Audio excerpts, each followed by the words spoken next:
yoizen ala yishmo im yoytze ayin ala yabit hayoyzer goyim ala yochiyah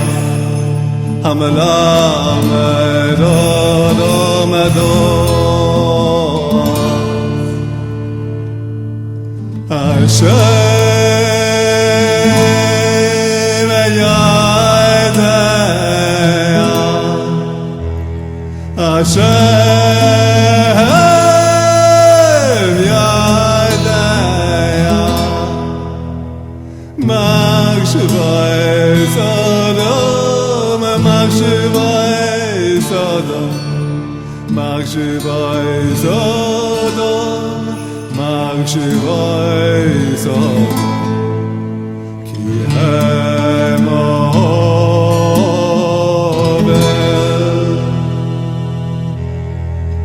Na na na na na na na na na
Shalom, my dear friends, Shalom and Shavua Tov.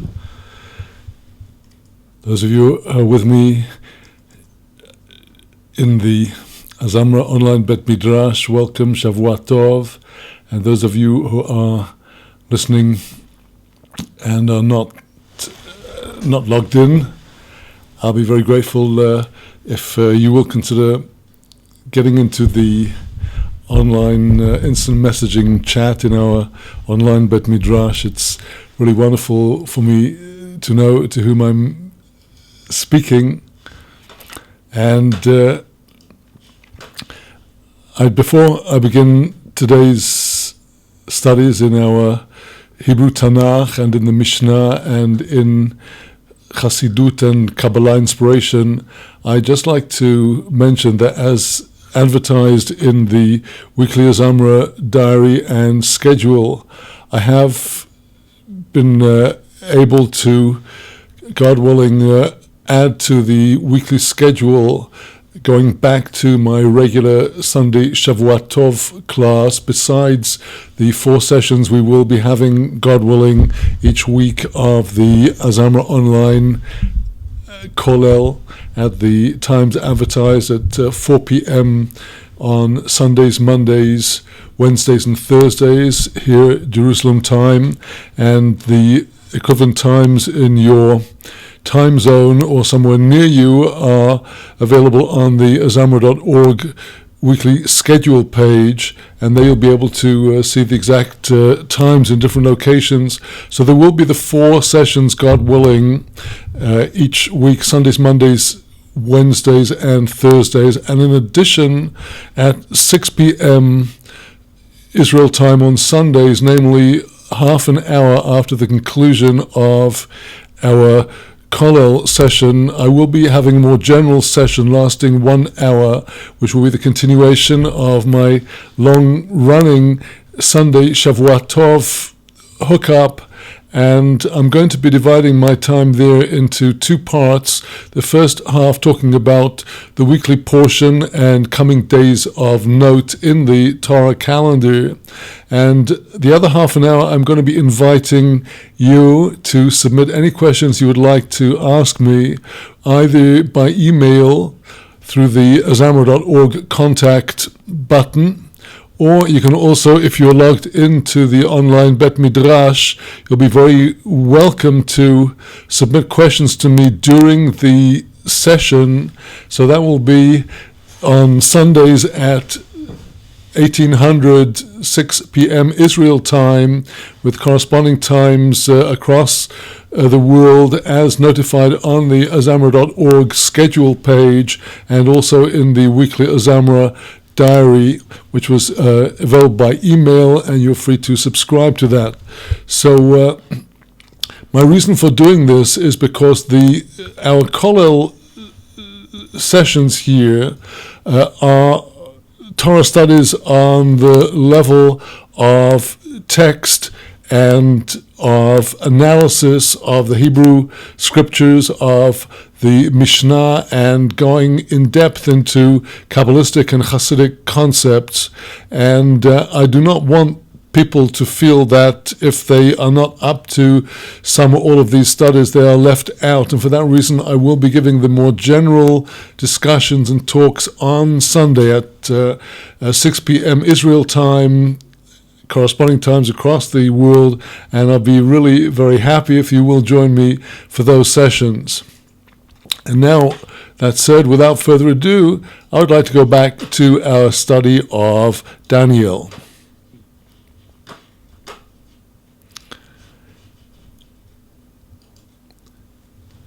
Welcome today, the 25th of Tammuz of the year 5776, corresponding to welcome. Let me just pause here for one moment, my dear friends, to get this right.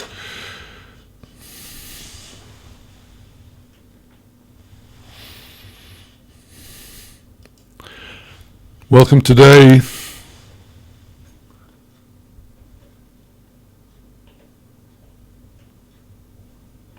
I'm having some slight issues here with my system, so please bear with me for just a moment until I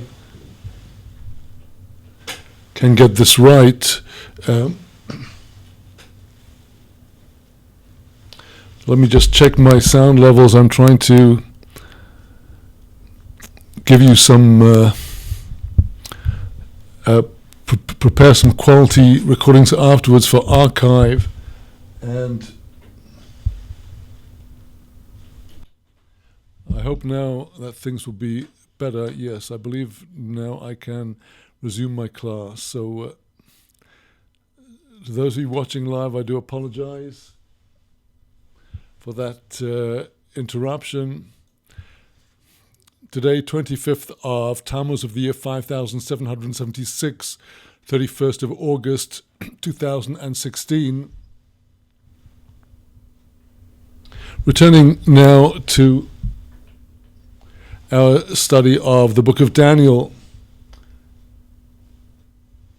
And we had reached the first great climax where in chapter 2 we had heard how Nebuchadnezzar had this most distressing dream that had totally left him baffled, and not only had he forgotten the meaning of the dream, he even forgot the dream itself, and he felt the need to find out, and he, as we read in the early part of chapter 2, called all of the sorcerers, magicians, wise men of the Chaldeans in Babylon to tell him what did he dream and what does it mean, and they all apologized and were buying time, and nobody wanted to take the responsibility to tell him. So he then said, well, I make a decree against all of the sages of Babylon, going to have them all killed. And that was where we left it. And before we go into this gripping narrative in chapter 2 of how it was that Daniel, whom we'd already had introduced to us with his companions in chapter 1, how Daniel undertook to find out through his ways of Ruach HaKodesh, Holy Spirit, what the dream was. He was searching for knowledge from a higher plane. Before we do this, let us just consider Nebuchadnezzar's dream in the context of the entire book of Daniel. The book of Daniel includes in its early part Daniel's visions from this first introduction to the life of the court of Babylon here in chapter 2, along through Daniel's service of Belshazzar when he interpreted the writing on the wall, his service of the Koresh, king of the first Koresh, Cyrus, whose advisor he was already after the fall of Babylon, the king of Persia now. And Daniel continues his involvement, he and his companions, in the life of Babylon and later in the life of Persia, with various visions through to the a little over half of the way through the book. And then we revert from the Aramaic narratives about Daniel's life in these courts to Hebrew and a series of Daniel's own visions. And it is particularly as we get towards the end of the book, that the main concern is Acharit Hayamim, the end of days, and is largely on those later sections that we should be focusing and examining in depth the different verses speaking about the end of days and how they were interpreted by the outstanding commentators.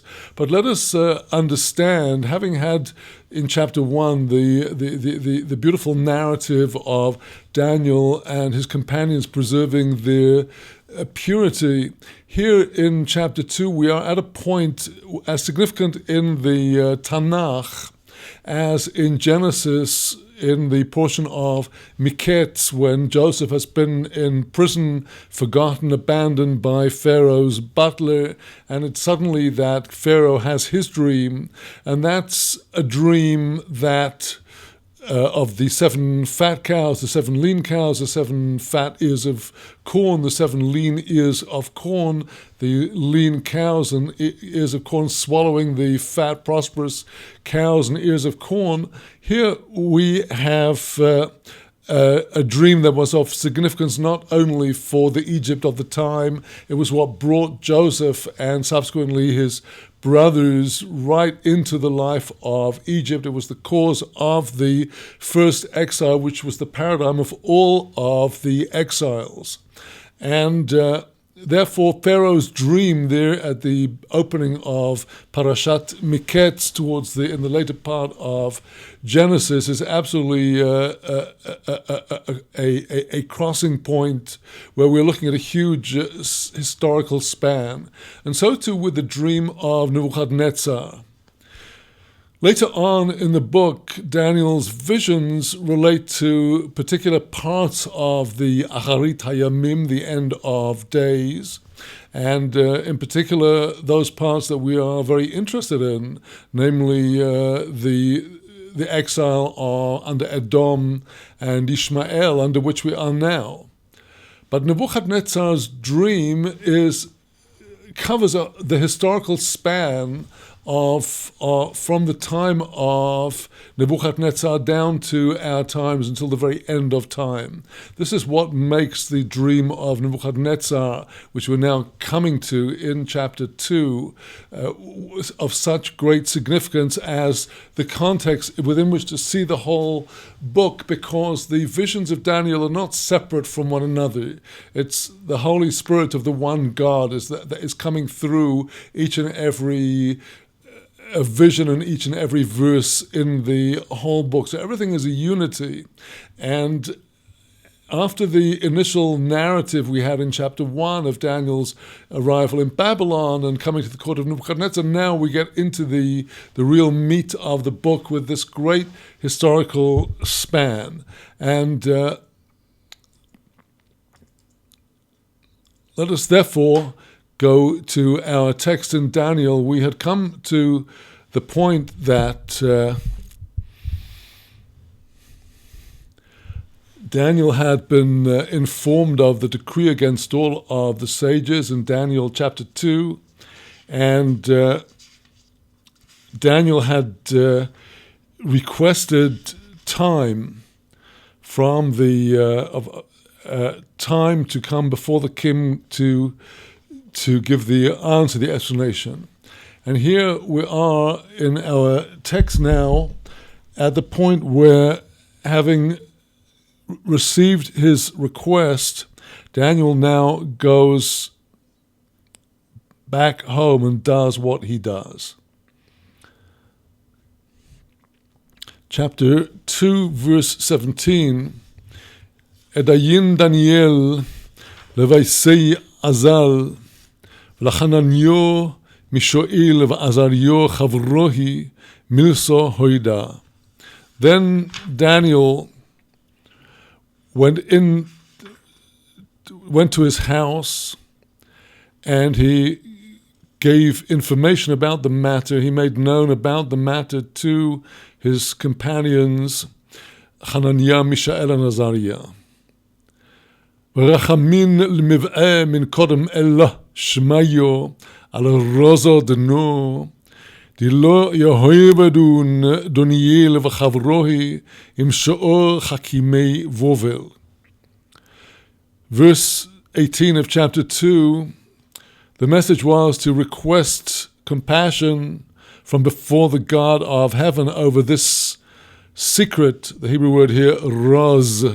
It's a deep, deep secret. It's not just something that is a private matter of Nebuchadnezzar. This is Daniel knows that if the king has had this dream and he's forgotten it, this is of significance to everybody, and the urgency of interpreting the dream is because so that Daniel and his friends should not be destroyed with the other sages of Babylon.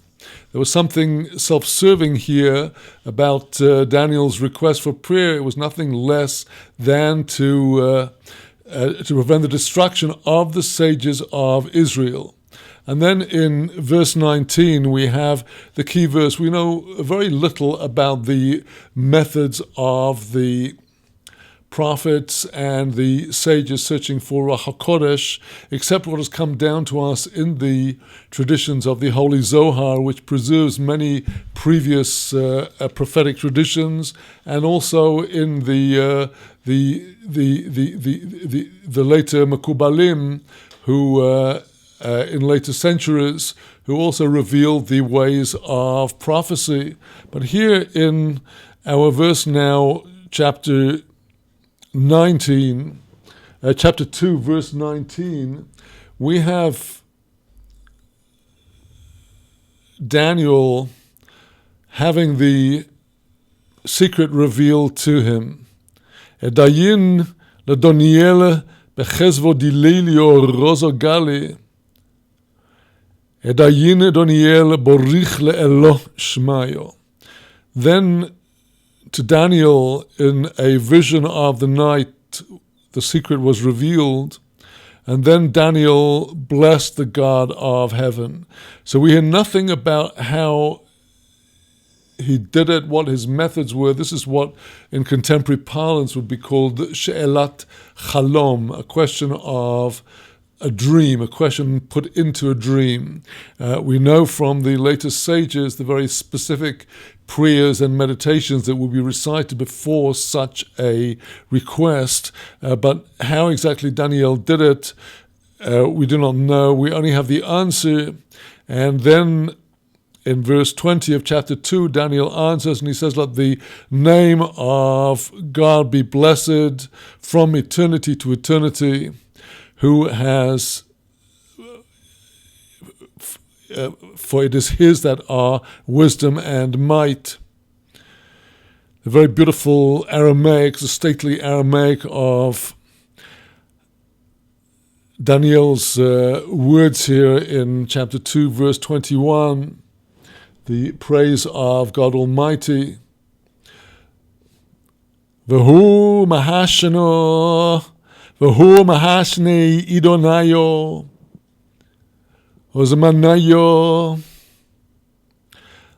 Mahade Malachin, Umahakim Malachin, Yohiv Choch Masol Chachimin, Umanda'o leyodei vino. It is he that changes the times and the seasons, and removes kings and sets up kings. He gives wisdom to the wise, and knowledge to those who understand, bino, understanding. Now verse 22.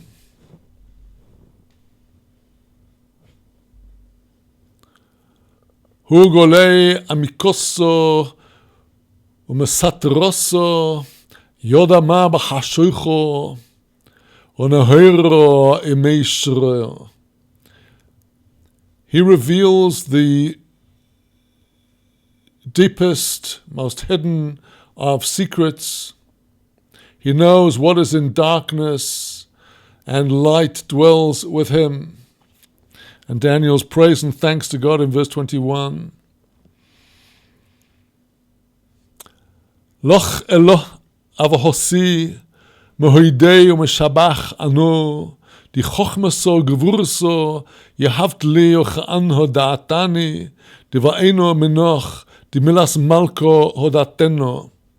To you, God of my fathers, I give thanks and praise, for you have given me wisdom and might, and you have let known to me that which I requested of you, that you have made known to me the matter of the king.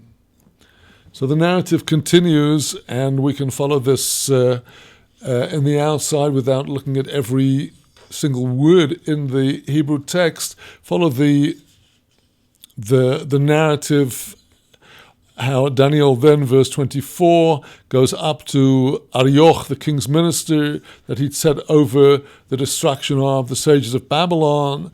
And he said to him, look, stop, don't destroy these sages of,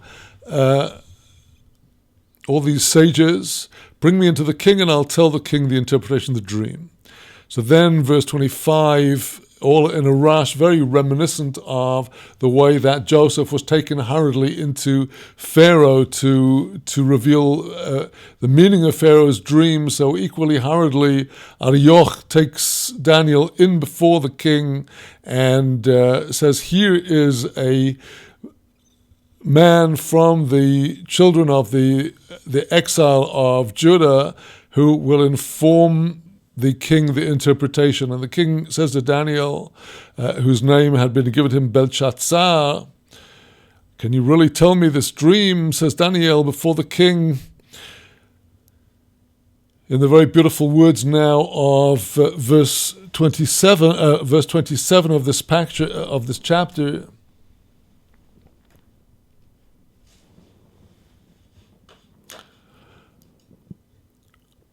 Last two words on the page in front of you here, I will turn over. Oneh Daniel, Daniel answers, got a malko before the king.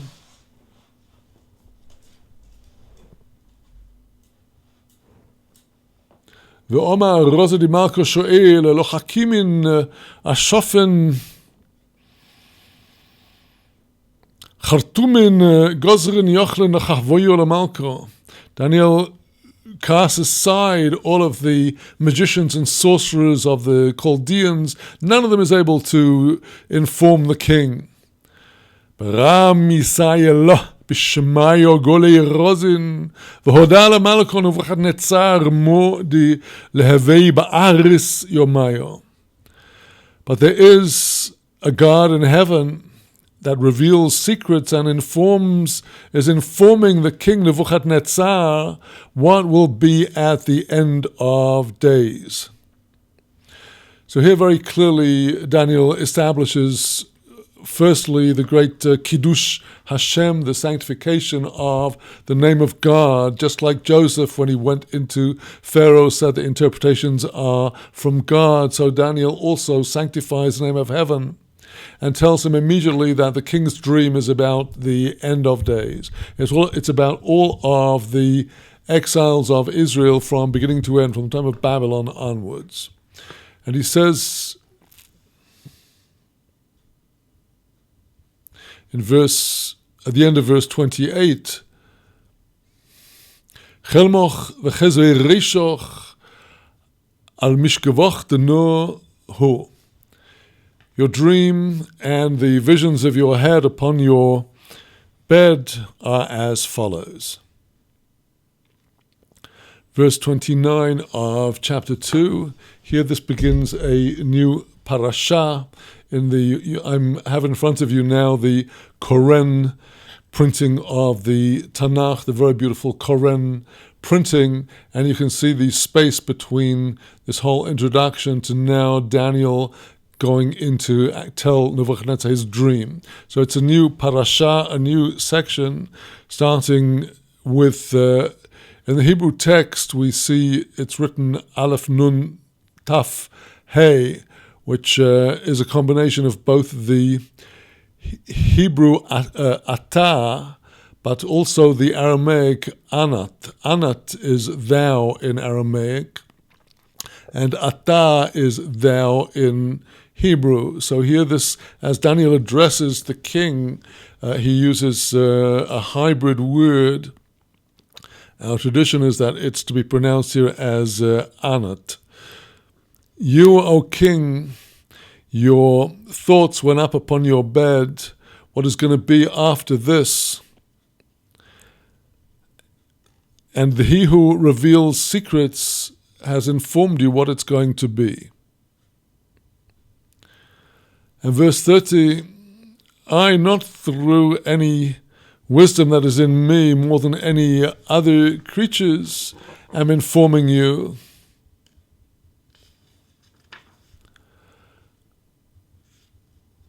But only that in order that the interpretation will be made known to the king and the thoughts of your heart you will know. And now in verse 31, Daniel presents the dream of Nebuchadnezzar. You, O king, were gazing in your vision. Verse 31, Ant malko chosei haveso va'alu, behold, va'alu, tzleim chad sagi, a great mighty statue. Tzalmo dikain Rav V'zivei yatir ko'im lekovloch v'revei dechil. Verse 31, this statue is huge, gigantic. It's extraordinarily enormous, standing before you, and its appearance most terrible. Verse 32,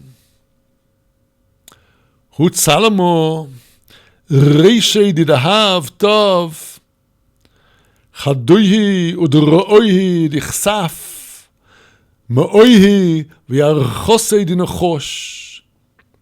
The statue, its head is of gold, good gold.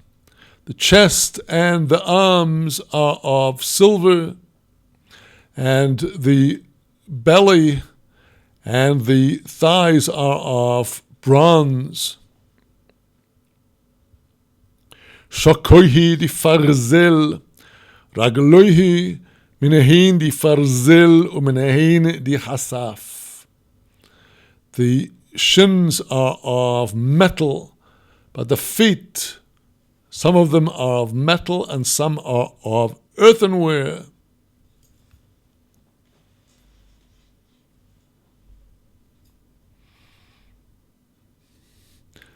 And now this terrifying part of the dream, verse 34, Chosei havaiso ad hisgezeres even dilo v'dayin umachos letzalemo al ragloihi defarzelo v'chaspo v'hadekes himon.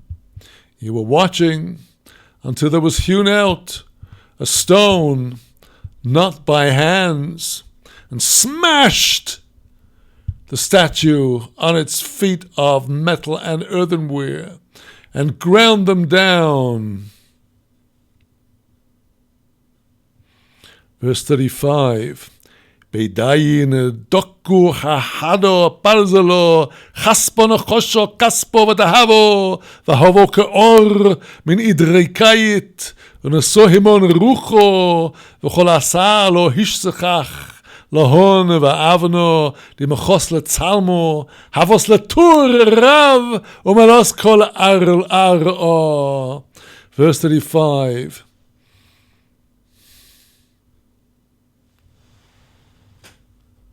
And then they were all ground up together, the iron, the earthenware, the bronze, the silver, the gold. And they were like the chaff from the threshing floors of the summer, and the wind carried them away. And they were not to be found anywhere. And the stone that smashed the statue became a mighty mountain, and it filled all of the earth. Deno chelmo ofishre neimar kodam malko. That is the dream and its interpretation we shall say before the king. We shall leave this at this point of very great drama today, anxious to hear exactly what is the meaning of this dream that spans the whole of our history. So with that, I'm going to conclude this part of today's studies, and we shall be continuing in just a very few minutes with our next section.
Shalom, back again today now for our second segment of our Kollel studies.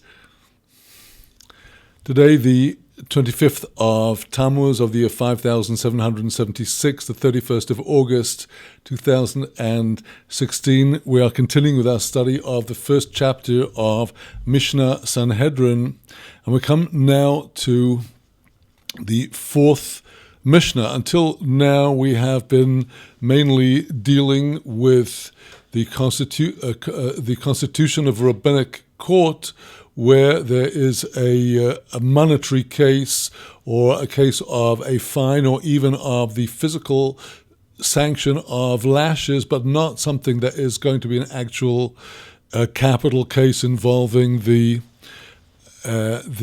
possible execution of the person being before the court. But now in Mishnah 4, Mishnah Dalet of Sanhedrin, chapter 1, we come to the constitution of the courts for more serious cases.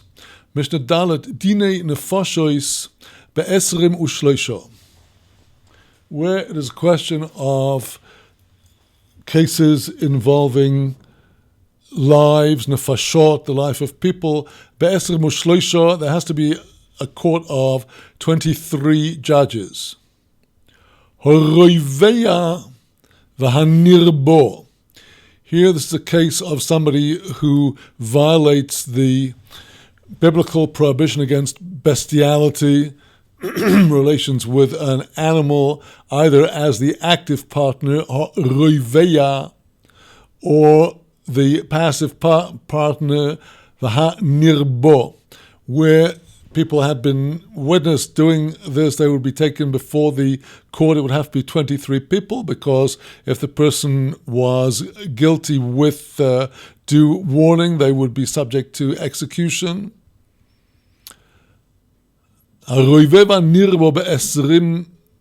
Ushloisha, in front of 23 people, the people engaged in bestiality. How do we know? Shene'emar v'horagto es hoyisho v'es abe'emo.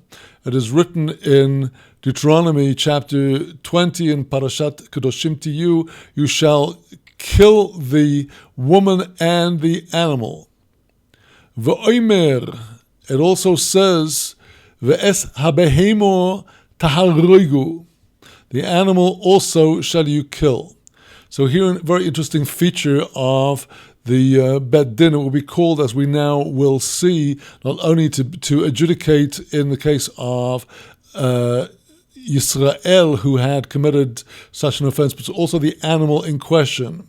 As now the Mishnah goes on to tell us, Shor aniskol be'esrim ushloisho. Sure, the ox that is niskol to be stoned, here's an ox that is being stoned because it gored a human being, and the case against the ox will be heard in the presence of the ox in front of 23 judges. Shenemar, as it says in the Torah in Exodus chapter 21, Parashat Mishpatim, Asher Yisokel v'gam be'olav yumos. The ox must be stoned, and also its owner shall be killed. Kemisas ha'ba'olim koch misas hashor. Just as in the case of the death of the master, so must be the death of the ox. An ox that had gored and killed a person is going to be stoned. Now, where the text in Exodus chapter 21 says that the owner of the ox shall be killed also, that is not to say that where a person's ox kills somebody, the owner is going to be executed for the killing of the ox. From what our Mishnah is teaching us is out of this verse in Exodus 21, we are learning that kemisas ha'ba'olim, just as in the case of the death of the owners, namely, if the Israelite owner of the ox was subject to a capital case against him, he would have to be judged before a court of 23. So too, kach misas hashor, the death of the ox has to be adjudicated by a court of 23 people, not the apparently primitive meaning of the biblical text that, well, if the ox gored, its owner's got to be executed. That is not the case. Our Mishnah is correcting that superficial interpretation. Now, a number of other cases where animals are going to be hauled before the Beis Din on account of acts of killing or damages. Hazaev, the wolf, v'ha'ari, the lion, hadov, a bear, v'hanamer, the leopard, v'abardalos, the panther, v'hanochosh, a snake. Any of these that were had killed a person, misoson, be'esrim ushloisho. Their death would be adjudicated before a court of 23. Well, that is the opinion of the first sage of the Mishnah, that their animals have to be brought before the Beis Din. Rabbi Eliezer Omer, however, Rabbi Eliezer tells us differently, a different point of view. Kol hakodim lahorgon zocho. Everybody who got in first to kill these animals has merited a good deed. It would be a mitzvah to get in there first and kill them and not wait to get to the court, Beis Din. Rabbi Akiva Omer misoson be'esrim ushloisho. Rabbi Akiva differs from his master Rabbi Eliezer. He says no, the death penalty for these animals, if they had killed, would be before a rabbinical court of 23. Well, now we come to a higher level of court, indeed the Supreme Court of Israel. We now come to the cases which are adjudicated by the great Sanhedrin in Jerusalem. And here is Mishnah Hey, the fifth Mishnah of Sanhedrin. Ein donin loy es hashevet, v'loy es nevi hasheker, v'loy es kohen gadol, elo al pi beis din shel 71. We do not adjudicate neither a case of a whole tribe. This would be where a tribe is suspected of having, or the greater part of a whole tribe going astray after idolatry. And you would not need to bring an individual idolater before the Great Sanhedrin. Where a person had worshipped idols, where the penalty is the death penalty, the case would be adjudicated by a Beis Din of 23, as we just heard in the previous Mishnah. But where a whole tribe is suspected, or the majority of the tribe of idolatry, such a case would have to go before the Great Sanhedrin in Jerusalem. But Lo es Nevi HaSheker, nor also the false prophet is going to be judged anywhere except in the Great Sanhedrin. Somebody who comes out claiming to speak in the name of the Supreme God and is shown to be a false prophet, his case affects the whole people, must therefore go before the Supreme Court. V'lo es Kohen Gadol, likewise the high priest, nowhere else, Elo al pi Beis Din shel Shivim ve'echod. All of the above cases only through the mouth of the court of law of 71. Now we come to some more areas of authority of the Great Sanhedrin. Ve'ein moitziin lemilchemes oreshus elo al pi Beis Din shel Shivim ve'echod. We do not take out the people to a war of reshus. This is a war that the people is fighting not because it's one of the mitzvahs in the Torah, as in the case of extirpating Amalek or going to war against the 7 Canaanite nations.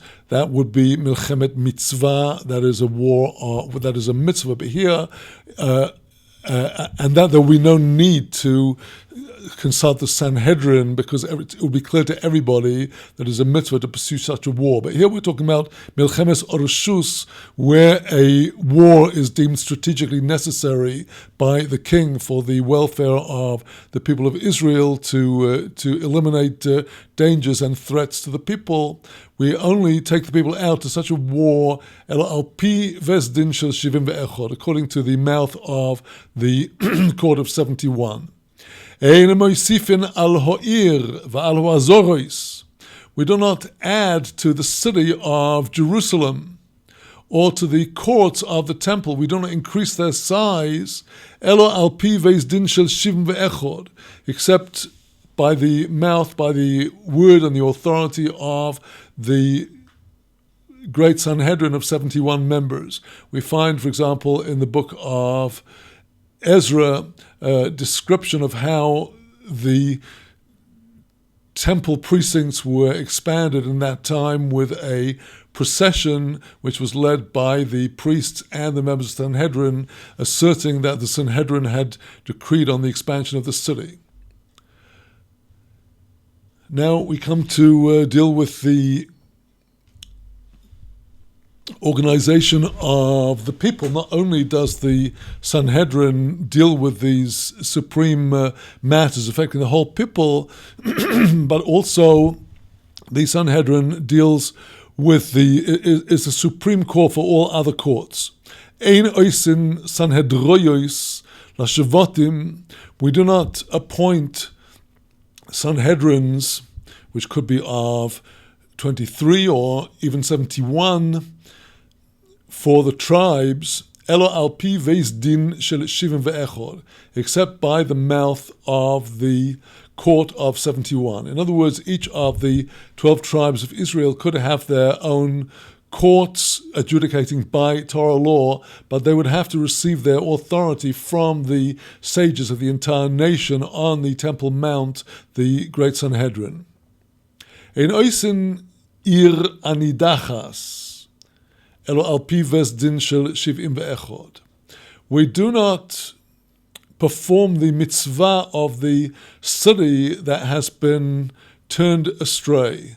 The subject of the Ir Anidachas is a Torah mitzvah in Deuteronomy, in the portion of Re'eh, where we hear what happens if we get reports that false leaders have turned a whole city to idolatry. And in that case, the Sanhedrin has to go out and the city has to be captured, and all of the perpetrators of idolatry have to be executed in the prescribed manner, and their property has to be destroyed. So such a case, the Ir Anidachas, which is we shall come to in more detail later on towards the end of this tractate, the detailed laws of what constitutes the Ir Hanidachas. The law can only be adjudicated in the Supreme Court of the Great Sanhedrin. Elo al pi Beis Din shel Shivim ve'echod, only by the mouth of the Beis Din, the Court of 71. Ve'eino isin Ir Hanidachas basfor. You do not make a Ir Anidachas, a city that will be subject to this law against idolatry, if it's on the border of the country. In other words, if we're on the subject of the Ir Anidachas, the city that was turned aside to idolatry, we just heard before how many sages the case has to be made. And by the way, this is the way the Mishnah stitches together the different strands of this great weave of the Torah. Let's add some other laws relating to the Ir Hanidachas. We don't make such an example if the city is on the boundary. In other words, even if the people in the city had worshipped idolatry, they would not be executed in the manner prescribed in the Torah for the city turned aside. They would be executed in the manner reserved for individuals who had worshipped idols. In other words, not by the sword, but by stoning as individuals. The people of the Unidachas would be executed by sword, but an individual, all the people, if it was a border town, would be executed by the sword. V'lo shalosh, one would not make three adjacent cities one would not execute this judgment on three adjacent cities. It's just destroying the whole land of Israel. You'd have to find other ways to deal with them. Avol oisin achas o shtayim, however, one could make either 2 or 3 adjacent cities apply to them the law of the Ir Hanidachas. We now continue with the following Mishnah. We now reach Sanhedrin chapter 1, Mishnah 6. So now the Mishnah is going to take us through the biblical verses on the basis of which we determine what is the legal minimum of these Sanhedrins for their different purposes. You can add more sages. For example, if in any event, when there was a Sanhedrin of 23 judges sitting, behind them there will be 3 rows of 23 each of their students. And if one of the judges of the panel of 23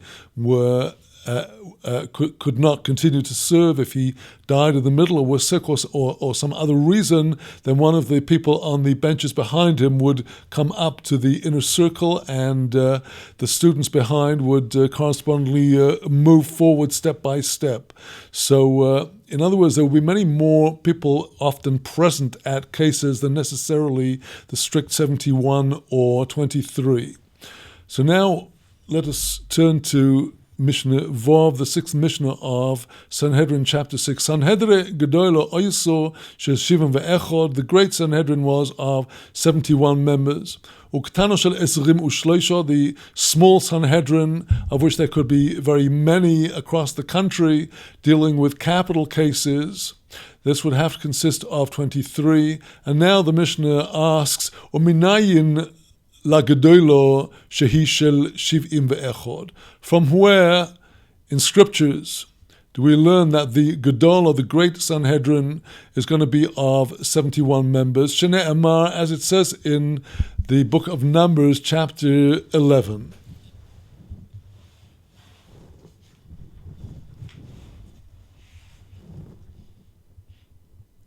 This is in the portion of Bahaloisecho, the third portion of Bamidbar, when after Moses has complained about his inability to deal with the whole people, God says to Moses, Esfor li shiv'im ish miziknei Yisrael, gather for me 70 men from the elders of Israel. Moshe al gabehen, The Mishnah continues, well, Moses was above those 70. Harei shiv'im ve'echod. So you see there were actually 71. A divergent opinion, Rabbi Yehuda Omer Shivim. Rabbi Judah says, no, only 70. Moses was included in their number. Uminayin laktano shehi shel esrim u'shloisha. How do we learn out that a Sanhedrin katana, a small Sanhedrin, is going to be of 23 members? Well, here the limud, the method of learning, comes out from a couple of different places. The first is in the portion that we are reading this week at the end of the book of Numbers, the portion of Bamidbar, the portion of Matois at the portion of Mas'eh at the end of Bamidbar, Numbers, in chapter 35, the Torah speaking about a case of somebody has killed somebody else. The Torah there says, V'shoftu ho'edo, the Edo, the assembly, shall judge. V'hitzilu ho'edo, the assembly shall save. The Mishnah draws out the logic of this verse, which contains the word ho'edo, the assembly, twice over, a seemingly unnecessary repetition. If there was only one Edo, the one assembly. The Mishnah concludes there's actually two assemblies. Edo shofetes, one Edo, one assembly, one group of the people who are judging the case of the killing are judging to condemn the person. The Edo matzelas, the other assembly, the other group in the court, are saving the individual. Harei chon esrim.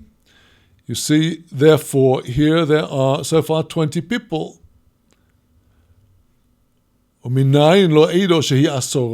where do we learn that an Edo, the assembly, is 10 people?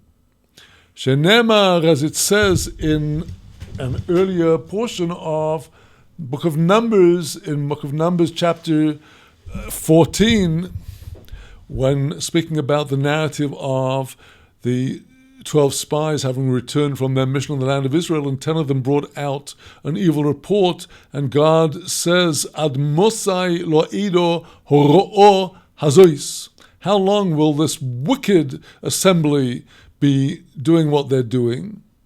Well, there were 10 sinners out of the 12 spies. Yotzu, Yehoshua, v'cholev. That excludes Joshua and Kalev, the two righteous spies who did not sin. So out of the 12, there's left 10. And since God says, how long will this Edo, this assembly, be wicked in this way? Therefore, we infer that the term Edo is 10 people. And that's how we learn that the verse later on in Deuteronomy, quoted above, V'shoftu ho'edo, v'hitzilu ho'edo, that the assembly will judge and the assembly will save. There's 10 and 10, that's 20 so far. From where do we learn that we must bring 3 more judges besides the 12? So now the Mishnah is going to go into the whole issue of majority in a Beit Din. How we determine when we have a case of a disagreement among our panel, we're going to have to use the principle of a majority vote between them to determine what will be done in the case. And that's what the Mishnah now goes into. We start off, our question was, where in the scriptures do we learn that we need to bring 3 more judges besides the 20 so far? Mimashma shenemar lo yisia arei rabim l'ro'os. Exodus 23, Parshas Mishpatim, tells us, do not go after the majority to do something bad. That means, the way we interpret it, that if there was a simple majority, let's say there was a Beis Din consisted of 21 people and 10 wanted to free the man and 11 wanted to condemn the man. That is a simple majority, and the Torah in this verse do not go after the majority to do something bad. It means don't go after a simple majority. Shomeh ani she'ehya imoim l'tovo. I hear from the logic of this, since the Torah says don't go after the simple majority to do something bad, I hear from this that I can be with them to do something good. Namely, if we are going to free the person, if we're going to let him off, a simple majority would be sufficient. But if we wish to condemn him, we need more than a simple majority. We're going to have at least a majority of 2 over the minority who are wanting to free him. We need a majority of at least 2 in order to be able to condemn somebody to do something that is apparently bad. So, should it not be sufficient to have a Beis Din of 22 people? In other words, if you're going to have 10 people for letting him off and 12 in order to condemn him, that will be more than a simple majority. So the Mishnah goes on to quote a different verse also in the same portion of Mishpatim, Im kein lomo nemar arei rabim lahatois. Why does the Torah say that you do have to go after a majority in order to incline the case?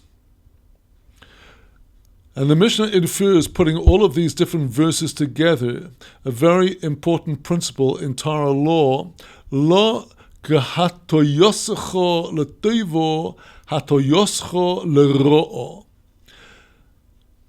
Not like the way you incline a case for good should be your inclining it for evil.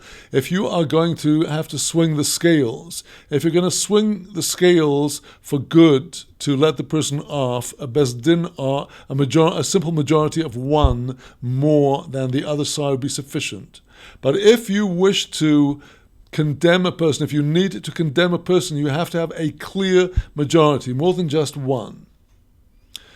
So the Mishnah now concludes this argument, Hatoyosecho letoivo al pi echod, when you are inclining the matter for good by the mouth of 1 judge, a simple majority of 1, Hatoyoscho lero'o al pi shnayim. If you're inclining the matter on the side of bad to condemn the person, it has to be al pi shnayim, there has to be a clear majority of 2. So therefore we have possibly a Beis Din of 22 would be enough. You'd have 10 to free the guy and 12 to condemn the person. But, says the Mishnah, ve'ein a Beis Din shokol. You cannot have a balanced Beis Din of the 22 members. You could reach a 11-11 verdict. Moisifin alen od echod. So we therefore add 1 more judge. Harei chon ezrim ushloisho. So you see here, you have 23 judges. So that is, we see how the Mishnah, how our oral Torah is based upon the words of the Hebrew text of our Bible. And each and every detail of the law is related to the written text. So now we come to the closing section of this Mishnah and the closing section of the first chapter of Sanhedrin. The closing words. V'kamo yevo'ir uthe re'uyo l'Sanhedrin. How many people would there need to be in a city to make it fitted to have a Sanhedrin, namely a Sanhedrin of 23 people? Me'ah ve'esrim. It'd have to be 120 people if there was a pop. Now, when we speak about the Hebrew word ir, in the context of the Mishnah, the Hebrew word ir, which normally today is translated as a city, could mean nothing more than a village with a few houses. And here we're saying what would be the minimum population of males of this village in order to make it eligible to having its own local Sanhedrin. 120. Rabbi Nehemiah Omer Mosai Mushloishim Keneged Sori Asoris. Rabbi Nehemiah says no, that need to be 230, corresponding to the number of the captains of tens that Moses appointed in the wilderness. And just to round off our discussion of this Mishnah, let us see the calculation of why a city with a population of 120 would be the minimum that would be needed to have its own Sanhedrin. And the Gemara, the Talmud, explains that there have to be 23 members of the actual court, have to be another 3 rows of each one with 23 students sitting before them, watching the proceedings and learning from them. For if they would need to add to the number of the judges, you could add from the people in the rows watching the proceedings who must also be scholars. They might, for example, if out of the 23 judges, 11 said one way, 11 said the other way, and one said, I don't know, that is when you start adding more judges until you eventually do get a majority. So there we have 23 times 4 is 92 already. Well, now you have to have, besides that, another 10 people who are the 10 people who are called the Asara Batlonim, the people who have nothing to do all day except, in other words, they're not working. These could be retired people, people who are for some other reason are not working, and they're constantly spending their day in the Bet Midrash, so they have to be available to be present at the proceedings of the court. They've got to be 2 clerks of the court, 2 sofrim, to write the words of the judges who are in favor of acquittal and the judges who are in favor of a guilty verdict. There have to be 2 chazanim, 2 officers of the court, in order to give over somebody who was liable to lashes to the people who would execute the public lashing of 39 lashes. And also to go to summons the people involved in the case to the court. Shnei Balei Dinin, there's going to be 2 people involved in the case, the person suing and the person defending, a minimum of 2 witnesses. There has to be the possibility of 2 people who will determine that that team of witnesses was false witnesses, and 2 others who would be able to determine that the second set were false witnesses. There've got to be 2 gabayim, 2 other officers in charge of the city's collection of charity for local needy people, and there have to be 3 others to distribute the charity, because the charity can be, since it's something with money, has to be collected by 3 people. Besides all of those officers, the village or the town has to have a bloodletter, a healer who would use the ancient method of bloodletting for his healings. They would have to have a scribe, have to have a teacher of children. That's a total of 120 people in the city as a minimum in order to be able to have the town's own Sanhedrin Ketano, a court of 23. With that, we will conclude this section of our studies today and move on very shortly to the next section.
Hashem eleh v'la hira.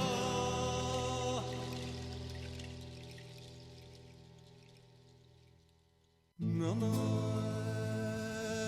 na na na na na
Shalom again, and now we come to the third segment of today's studies, which are in Chassidut, and for the coming period I would like to go through what to me has always been a very precious teaching of Rabbi Nachman of Breslev, and I think in our time it is particularly relevant because it's a teaching about what we can do about our own fears. And Rabbi Nachman is going to teach us how we elevate the fears we have, be it of terrorists, be it of tax inspectors, be it of anybody else, muggers, criminals, anything in the world, how we can elevate our fears about things that are mundane into the fear and the awe of God. And Rabbi Nachman will take us on a path that builds up to a teaching that explains to us how we can have a taste of the hidden light, God's hidden treasured light of the Torah. Well, this teaching is contained in Rabbi Nachman's master work, Likutey Moharan, and the first volume of Likutey Moharan, that is Likutey Kamo, the first Likutey Moharan, the first volume of Likutey Moharan. It is TORAH 15, and it is known to the Breslever Hasidim by the title given to it in the printings upon the verse in Exodus chapter 19, God's invitation to the people of Israel, Ve'atem, and you be for me a kingdom of priests. Ve'atem tihiu li mamleches kohanim, God's invitation, you be to me a kingdom of priests. And before we learn the text of the Likutey Moharan in the inside from the original text of Rabbi Nachman, I'd like first to share with you the concise version of this teaching prepared by Rabbi Nachman's closest student and disciple, Rabbi Nosson of Breslev, who transcribed many, if not most, of Rabbi Nachman's teachings and printed all of his books. And the teaching we should be studying, teaching 15 from Likutey Moharan, is actually not one of Reb Nosson's transcripts. This teaching is headed by the superscript, which you see on the very above the title, Loshon Rabbeinu Zichronoi Livrocho. This is the language of our Rebbe of blessed memory. That is to say, this is a convention used by Reb Nosson when printing the Likutey Moharan. Any place where the teaching is actually from a manuscript of Rabbi Nachman, then Reb Nosson would have the superscript of Loshon Rabbeinu, the actual language of the Rebbe that the Rebbe himself in his own manuscript had, and Reb Nosson transcribed this manuscript. And so here the original text is Reb Nachman's, but on Reb Nachman's instructions, Rabbi Nosson composed a work that is known as the Kitzur Likutey Moharan, the abbreviated Likutey Moharan. Rabbi Nachman understood that for many people, the very complex style of Torah interpretation that Rabbi Nachman used, according to the hermeneutical principles of the Torah, would be way above many people's heads, and they would miss the actual practical steps Rabbi Nachman was advising, counseling us to take to achieve one or other spiritual goal. And therefore Reb Nosson's task in the Kitzur Likutey Moharan was to provide a précis, an abstract of each teaching with the practical spiritual pathway implicit in it. And here Reb Nosson opens with the opening words of the Rebbe, somebody who wants to have a taste of the hidden light, namely the secrets of the Torah that will be revealed in the future, must elevate the attribute of fear to its root. The way to taste the secret hidden light of the Torah is to work on our fear and to elevate our fear to its root, which is actually in the awe of God that God has put through the entire creation to bring his creations to fear him. And that's what we have to elevate. We have to elevate our fears from the mundane and to understand that our mundane fears are projected onto things in our environment that are actually sent us. We're as agents by God to bring us to work on our attribute of fear and elevate it. And how is this attained? How do we elevate our fear? Through a process of self-judgment. We subject ourselves to judgment through the practical counsel of observing periods of privacy, hitbodedut, periods in seclusion which we use to speak with our Creator, to set forth and explain what is in our heart before God. And we ourselves have to act as the judges to examine and judge ourselves over all our different involvements. And it's when we come to observe this practice of what in the Hebrew Musar literature, the literature of Hebrew Torah, morality and ethics, is called the Cheshbon Nefesh, the reckoning of the soul. When a person pursues this is the way to remove from oneself all of one's fears and to elevate one's native, innate faculty of fear and awe out of its fall. When we are in fear of the mundane, our faculty of fear has fallen to the level of the mundane, and we need to lift it up from that fall. Because, continues Reb Nosson, is Precy, is abstract of this teaching, when a person does not judge and examine himself, he's going to get judged and verdicts are going to be given from above. And when heaven is judging us, if we are not judging ourselves and taking the initiative, the divine judgment, the divine verdict will be clothed in all manner of things. Anything in this world can become an agent and an emissary of God to execute on this individual the decree that has been written in heaven. In other words, if the decree involves the person's being punished or afflicted in some other way, this can be executed by anything in the world, because anything can turn into God's agent. As we see that when a person comes to some state of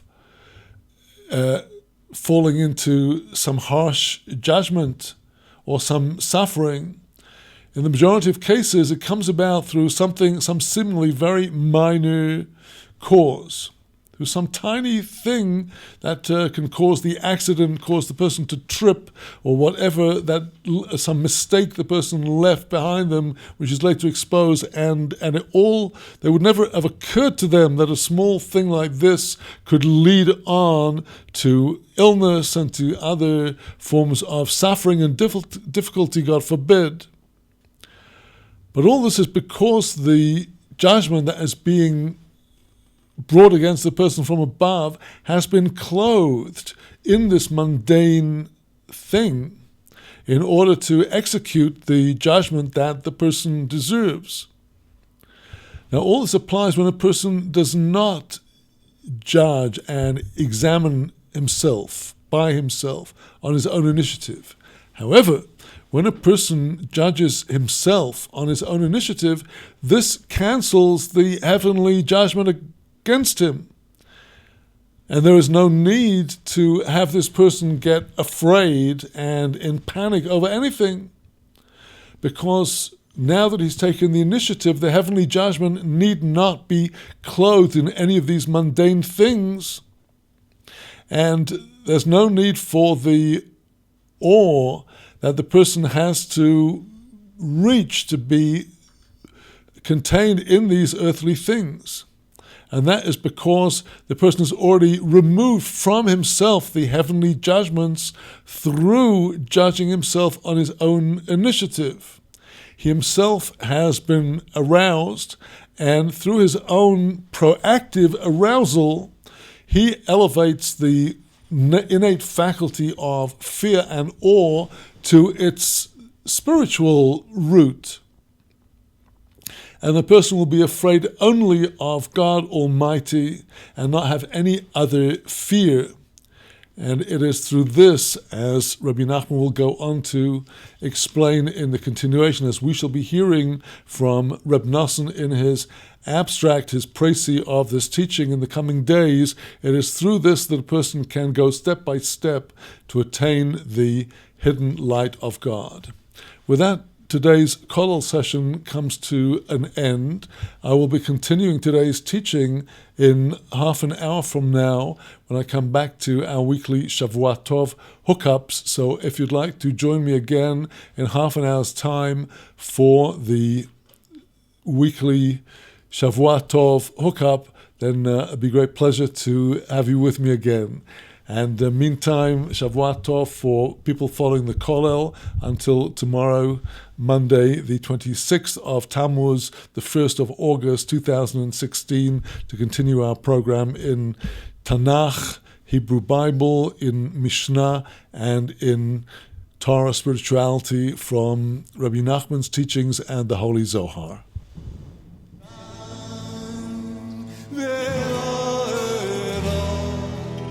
V'imero